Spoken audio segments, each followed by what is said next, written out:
සරුසාර වනාන්තරයක ගැඹුරේ නුවණැති සහ බලවත් වඳුරෙක් තම වර්ගයා සාමකාමීව පාලනය කළේය. පළල් ගඟක් ඇසබඩ වැඩුණු විශාල අඹගසක් වඳුරු රාජධානියට නිමක් නැති ආහාර සහ ප්‍රීතිය ලබා දුන්නේය. දිනක් අඹවල මිහිරි රසයට ආකර්ෂණය වූ මිනිස් රජෙක් තම සොල්දාදුවන් සමග පැමිණියේය. ගස මත සිටි වඳුරන් දැක අඹ රසට උමුතු වී සිටි රජතුමා වඳුරන්ට පහර දීමට අණ කළේය.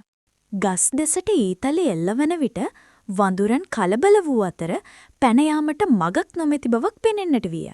වඳුරු රජතුමා තම ප්‍රජාව තනි නොකොට තම ප්‍රජාවගේ ජීවිත වෙනුවෙන් ඉදිරියට පැමිණ තනිවම සටන් කළේය. වඳුරු රජු තම ශක්තිය සහ ප්‍රඥාව භාවිතා කර තම සෙනග බේරා ගැනීම සඳහා ජීවමාන පාලමක් නිර්මාණය කළේය. තුවාල ලබා දැඩි ලෙස වෙහෙසටපත් සිටියද සෑම වඳුරෙකුම ආරක්ෂිතව එගොඩවනුතුරු වඳුරු රජු වග බලාගත්තේ. අනතුරුව තම වරද වටහාගත් මිනිස් රජතුමා වඳුරු රජතුමා හමු වී සමාව ගත්තේය.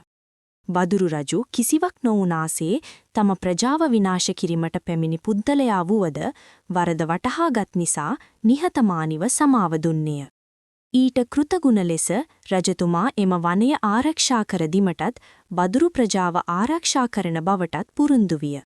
අවසානයේ දැඩි තුවාල ලැබ සිටි වඳුරු රජතුමා ජීවිතයට සමුදුන්නේය.